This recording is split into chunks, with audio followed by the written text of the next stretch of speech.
Добрый вечер, друзья. Ну, теперь уже и без заставки.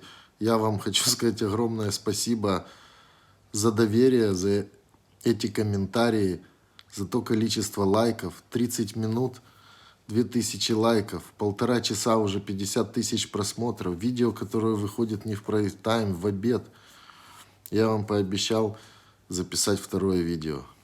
Судя по всему, вы меня превращаете из любителя в блогера. Поехали.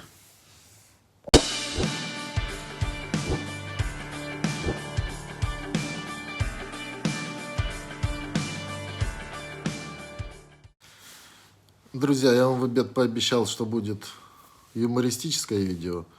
Оно будет юмористическим.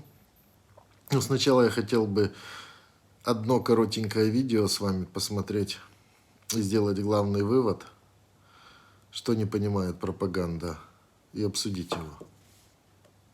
Стража общественного порядка и спокойствия жителей Новогрудчины. Совместную вахту на улицах нашего города несут добровольные дружины и сотрудники районной милиции. Привлечение добровольцев для дополнительного контроля правопорядка – наследие, доставшееся нам из советского времени. Ну и сегодня помощь добровольных дружин ощутима при выявлении ряда административных правонарушений. Посильную помощь стражам правопорядка оказывают более 30 новогрудчан из различных организаций города. На руке они носят знаменитую красную повязку, имеют соответствующее удостоверение, призывают к нравственности и помогают милиционерам усмирять дебоширов. Могу сказать, что участие добровольных дружин, членов добровольных дружин в охране правопорядка, скажем так, очень действенная мера, необходима в настоящее время ввиду ситуации, которая сложилась в нашей стране в данное время. Значит, они вносят вклад в обеспечение охраны общественного порядка, предупреждение и раскрытие преступлений. Очень хорошо себя зарекомендовали в том плане, что для выявления где-то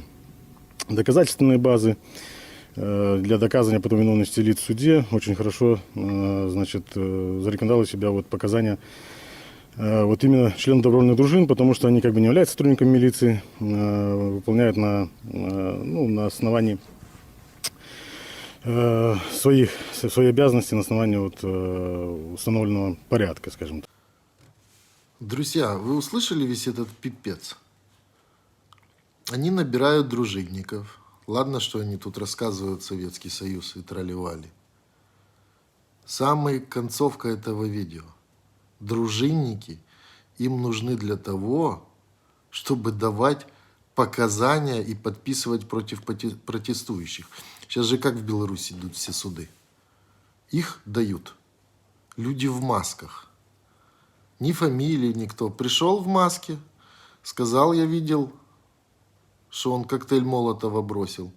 Дали тебе 5 лет, и все. А теперь дружинники. Я не знаю, белорусы, где у вас этот город, но вы должны каждого своего дружинника знать лицо. Потому что вот это уже вообще чистейшие полицаи. Теперь переходим к следующему видео. Родная Беларусь. Я понимаю, что, возможно, многие из вас то видео, что я включу, что вы видели. Но я хочу, чтобы это увидел весь мир. Друзья, позавчера на государственном телевидении выходит один сюжет. Для тех, кто первый раз на канале, хочу пояснить. Неделю назад в Беларуси был убит молодой 30-летний парень за красно-белые ленточки. Лукашенко взял это на контроль, но из предыдущих видео и прослушек видно, что это сделала его команда, и поэтому расследование никогда не будет, пока не поменяется власть. И несколько дней назад были похороны этого парня. И туда пришли люди дать цветы, отдать честь. В общем, вы поняли, они пришли на похороны этого человека.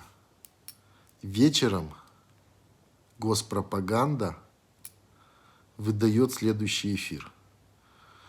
Тут я разрешаю, вернее, рекомендую кому-то смеяться сильно, потому что набор слов очень тяжелый. Кому-то, если нет рядом детей, можно очень громко материться. Посуду бить не надо, но я даже в российской пропаганде никогда не слышал и не видел такого трэша. Это я не понимаю вообще уровень тех людей, кто пишет такой текст. Этого красавца, что произносит, ну, мы понимаем. Но кто пишет такой текст? Слушайте. В Минске был осквернен православный храм. Тысячи людей пришли к Божией обители. Вместо слов о Христе, вместо тихого молитвенного молчания и созерцания, они вбросили вверх пальцы, показав один из древнейших языческих сатанинских символов вендетта, то есть кровная месть. Они не знают слов «милости хочу», они жертвы. Они неистово орут «не забудем, не простим». Но блаженные миротворцы, ибо они будут наречены сынами Божиими. Первый революционер, архангел Деница, был повержен за свою гордыню. С тех пор он подстрекает человечество на бунт, на переворот, на разрушение. Его революция провалилась, и он жаждет реванша. Вы видите, кто стоит за всей этой революцией в Беларуси? Кровавый Бернар Анри Леви, богоборец Невзоров, российская либеральная оппозиция, которая ненавидит церковь и молится на группу Pussy Riot, феминистки, ЛГБТ, структуры Евросоюза, которые извращают даже праздник Рождества, называя его Иксмосом, и продвигают извращение в школы. Знаком ли вам евангельский персонаж по имени Иуда Искариотский? Знаю, что знаком. При Александре Лукашенко началось возрождение веры на наших землях. Построены тысячи и тысячи храмов в деревнях и весях, в агрогородках, в поселках, в малых городах и 2-миллионном Минске. Беларусь достойно встретила Святую Пасху в этом году, когда многие побоялись и отказались от храма. И образ Беларуси – это святая преподобная Ефросинья Полоцкая, созидатель и просветитель. И нынешняя мать белорусской революции не похожа на нее. Под пудрой и гримом, из-под света софитов, еле-еле виднеется цифра 666. Это одни маты, я не знаю, как вы реагируете. Я не понимаю, 21 век. На кого это рассчитано? Люди, не знаю, блядь, на кого это рассчитано? Ну, что это за просто трэш какой-то?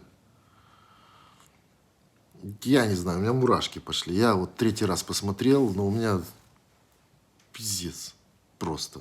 Ну, это же кошмар. Это государственное телевидение, центральный канал, главный пропагандист страны. Соловьев по сравнению с ним, по-моему, букашка. Просто это...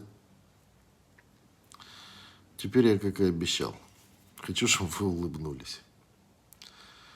В России прошло заседание, я не помню, как называется правильно, Большой съезд по благоустройству дорог и города, инфраструктуры. Послушайте ответ докладчика, почему в России не может быть хороших дорог, домов, строений, как в Европе.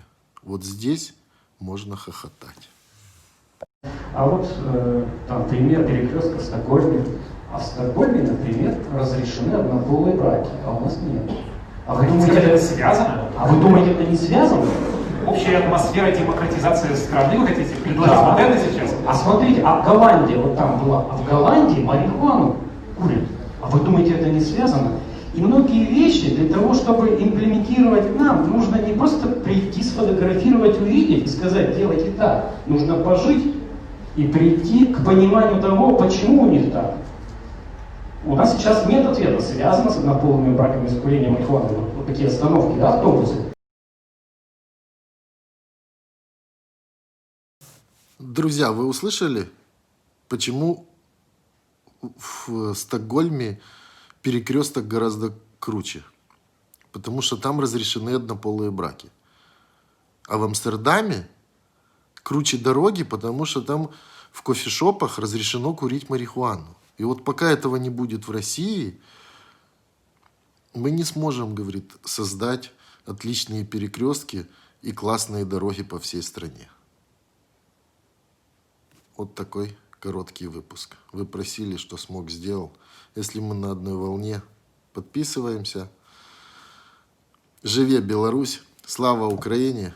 Россия, ты будешь свободной очень скоро. Сначала надо, чтобы стала свободной Беларусь.